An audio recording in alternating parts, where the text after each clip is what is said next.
sekarang ada hampir 210 pembeli, itu kurang lebih 164 miliar uangnya sudah masuk dan tidak dibangun. Masalahnya tidak dibangun itu kan udah jelas. Di sini ada penipuan, ada penggelapan, malah kita bisa tarik lagi ke pencucian uang.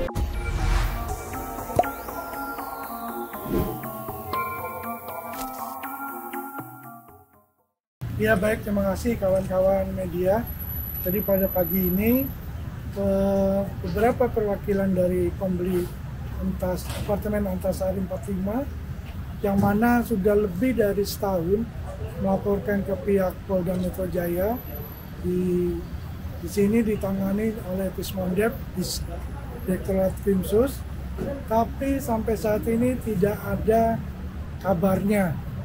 Kalau boleh dibilang ya ngambang aja, nggak jelas gitu loh. Padahal di sini udah jelas-jelas secara gamblang, kasat mata, penipuan penggelapannya itu sudah terjadi. Artinya kenapa kita bisa bilang terjadi? Mereka ini yang kemarin sebenarnya tidak setuju dan mungkin tambah banyak yang tidak setuju dengan usulan perdamaian. Itu kan uang sudah masuk banyak di situ untuk beli unit apartemen. Total masuk ke developer itu PDS hampir 600 miliar. Nah sekarang ada hampir 210 pembeli, itu kurang lebih 164 miliar uangnya sudah masuk dan tidak dibangun. Masalahnya tidak dibangun itu kan udah jelas. Di sini ada penipuan, ada penggelapan, malah kita bisa tarik lagi ke pencucian uang. Nah ini ada apa dengan pihak Diskrimsus? Padahal di sini Kapolri sudah bilang, ya kan, kalau di bawah nggak bisa, kepalanya dipotong. Kan begitu bahasanya Kapolri. Apakah harus menjadi viral dulu, baru diurus? Nah, akhirnya kita jalannya seperti ini. Mohon maaf, akhirnya kita memviralkan supaya dilihat oleh pihak-pihak yang berkepentingan, terutama Pak Kapolri, supaya ini diusut. Ada ditetapkan sebagai tersangka pihak-pihak yang dilaporkan tadi. Persis sama seperti saya sendiri ngurusin mafia tanah, kebetulan sama subjeknya di Pismondep, malah kemarin di SP3, saya menang di pra-peradilan, terus pihak pelapornya lapor pencemaran nama baik, kalah lagi dia. Ya, klien saya bebas. Sama ini di Pismondep. Sama juga di Pismondep tidak dijadikan tersangka yang melapor itu, saudara Andre Darwis. Ini kan udah viral kemana-mana. Ini kok ya sama di bagian yang di bidang apa, di subdit yang sama, Pismondep macet juga ini, nggak jalan-jalan. Ada apa nih dengan Pismondep? Kurang lebih begitu. Makasih. Tapi dari pihak pelapor udah ada dimintain keterangan belum dari pihak kepolisian, Pak? Udah. Dari pelapor sudah dijadikan saksi, dimintain keterangan artinya ya. Tapi ya itu, setahun lebih tidak ada kabar beritanya. Berapa warga sih yang kena tipu ini, Pak? Kalau yang kena tipu jumlah pembelinya kan 700 lebih Pak ya. Kurang lebih 700, hampir 800 lah. Uangnya yang udah masuk itu 591 miliar. Satu unit berapa harganya, Pak? Macam-macam. Kan ada yang apa, ada yang studio, kamar satu, kamar dua, macam-macam. Tapi artinya unit satu itu udah hampir terjual semua. Hampir terjual semua. Malah banyak yang kasih cash. Nah cuma kan nggak dibangun masalahnya.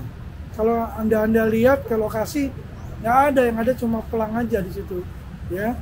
Nah ini penipuan, penggelapannya seharusnya sudah jelas. Kenapa tidak dijalankan? Begitu. Pak, kan dari yang saya tahu kasus ini sudah dilaporkan sejak pada tahun 2020 ya Pak ya? Iya. Bisa dijelaskan kembali Pak, tarik lagi ke tahun 2020 bagaimana dari awal mula hingga pelaporan tersebut Pak? Di awal mula kita lapor ke Barreskrim. Di situ udah beberapa saksi dimintain keterangan, tiba-tiba dipindah ke Polda, ke Krimsus, alasan ada beberapa laporan maka dijadikan satu. Ya kita sih ini berpikir positif aja ya, mudah-mudahan bisa jalan laporan itu. Tapi ternyata kan nggak jalan-jalan sampai sekarang. Makanya itu saya mohon pada Krimsus Pak Aulia ini sudah menjadi atensi, dan sampai nanti ya kita juga tentunya minta ke atasan Pak Kapolri, Pak Kapolda kan, supaya ini menjadi atensi, dan sampai nanti seperti apa yang diucapkan Kapolri, kalau di bawah tidak bisa kerja, kurang lebih gitulah, potong atasnya, ya kan? Kurang lebih begitu. Ini tolonglah, ini kan mereka korban-korban ini sebenarnya juga kasihan, malah udah ada yang meninggal lah, sakit lah dan sebagainya. Sementara developernya PT PDS senang-senang aja dia ngantongin duit 591 miliar. Pak, kan kemarin tuh tahun 2020 yang ada ya, laporannya itu bulan apa Pak? Bulannya sekitar Agustus. Itu ke Baris Krim dulu bulan Agustus? Iya, kita lapor ke Baris Krim dulu, ada 28 pelapor waktu itu ya, diwakili oleh rekan kita juga, pengacara Pak Johnson. Terus dipindah ke sini, ya itulah kan nggak jalan juga. Persis sama seperti yang tadi saya cerita, mafia tanah. Ya. Dilaporkan di pasal berapa? Boleh tahu? Kan kalau penggelapan 378, 372 sama pencucian uang tuh, lupa saya pasalnya, PPPU. Oh, berarti penggelapan dan pencucian uang waktu itu dilaporkan ya? Lihat semuanya, penggelapan, penipuan, dan pencucian uang. Itu. Ini siapa aja sih Pak? Kenapa? Telapornya siapa aja? Terlapornya? Telapornya tentunya direksi di PT PDS itu ya, Prospek Duta Sukses, ya, direksinya. Ya harusnya polisi terus bisa melacak lah, itu kan gampang. Kalau ada kemauan dari polisi kan gampang. Sebenarnya di belakang ini siapa sih? Kan itu gampang lah, mereka alat-alatnya juga udah canggih kan, udah kerjaan sehari-hari dia. Cuma kenapa tidak jalan gitu laporan ini? Selama ini dari pihak developer itu udah ada komunikasi juga nggak sih ke pihak pelapor, ke korban-korban sendiri gitu terkait mandeknya pembangunan ini? Kalau itu kan udah sebenarnya udah sampai ke ke pilot, tapi perdamaian sudah, ya kan? Tapi kan perdamaiannya memberatkan konsumen. Artinya sekarang belum dibangun, konsumen itu harus mulai membayar. Nah kalau itu tidak dibangun, dianggap uang itu yang dibayar mulai Desember kemarin hilang. Nah itu gimana itu? Kita juga nggak tahu itu dibangun atau tidak. Maka itu banyak konsumen-konsumen yang tadinya setuju dengan perdamaian itu, sekarang berpikir 13 kali. Malah mereka semua mau menuntut hal yang sama, kembalikan uangnya. Uangnya dikembalikanlah. Kalau PDS bisa duduk sama-sama dengan kami, perwakil dengan konsumen-konsumen ini, kita bicara baik-baik kan, uang dikembalikan, nanti ke depan bagaimana, kan lebih bagus begitu, ya. Mungkin kalau proposal perdamaian, Pak Arto bisa bantu jelaskan?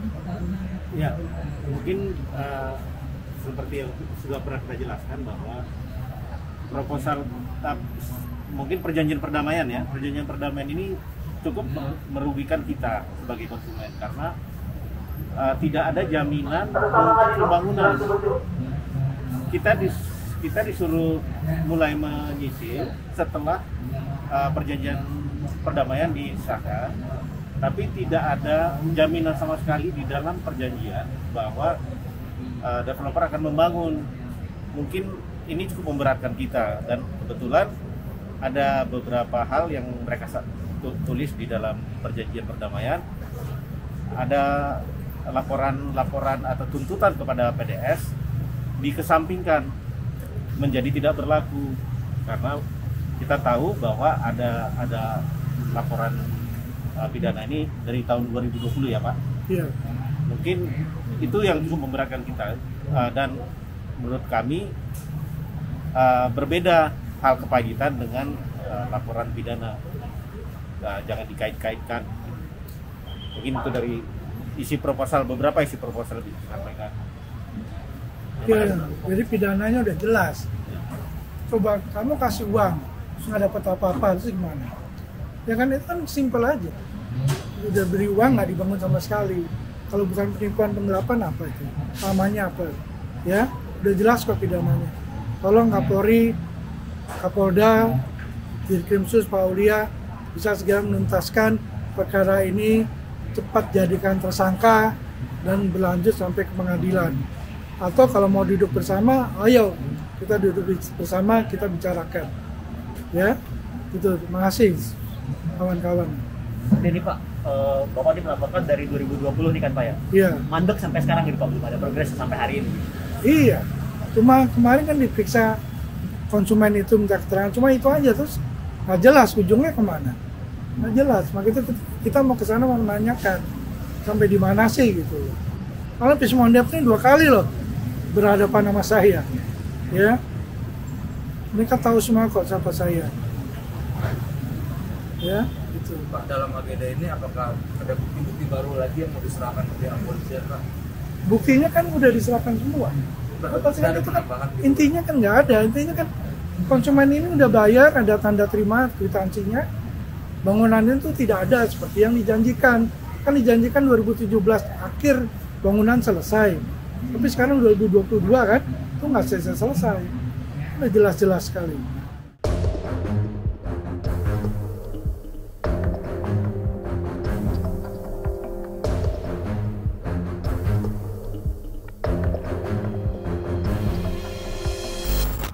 Dari pembicaraan kami bertiga masuk auto bususan, ya normatif aja jawaban dari polisinya. Artinya dia bilang, dia juga nanya kepada PDS begini-begini, terus tanya dari kita kan. Jadi dia kalau bilang kita ini di tengah-tengah. Saya bingung, loh polisi kan kalau di tengah-tengah, kan polisi itu pengayom masyarakat. Kalau ada ini kita laporkan ke polisi. Kalau polisi di tengah-tengah itu bagaimana? Terus kedua, sebenarnya unsur pidana penipuan penggelapan ini kan udah terang beneran. Kenapa sih nggak dijadiin tersangka mereka?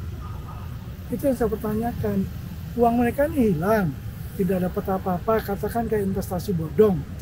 Nah terus masa dia nggak dijadi tersangka gitu loh? Kenapa? Apalagi yang ditunggu? Kalau saya bilang polisi kan bisa manggil ahli pidana, menanyakan ini unsurnya dapat memenuhi atau tidak. Nah itu kan dia belum, ya kan? Terus satu lagi rupanya yang ditambah kawan-kawan konsumen ini menjadi khawatir dan gelisah, cemas, tidak ada ancaman. Kan mereka, maksudnya si developer itu kirim surat kepada pembeli-pembeli yang belum lunas pembayarannya supaya Desember kemarin sudah harus bayar, mulai nyicil. Sementara tidak ada kepastian pembangunan itu lanjut atau tidak. Kata dia kan dibangun bulan Juni apa Juli, kalau mundur lagi bagaimana? Nah, terus mereka di somasi kan teguran. Udah sampai somasi kedua, kalau sampai tidak membayar lagi angsurannya, dianggap uang yang udah di store hangus. Tadi saya tanya ke penyidiknya, kalau udah begini gimana?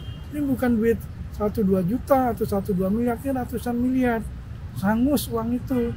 Jadi ya mereka uangnya sih udah diserahkan kan kita, tapi nanti kan ada surat surat ini keterangannya lah secara hukum bahwa karena dia tidak membayar lagi sesuai perjanjian di dalam perdamaian, uang yang sudah disetor hangus. Itu gimana? Masa nggak ketemu unsur pidana sama penggelapannya? Itu tadi saya tekankan.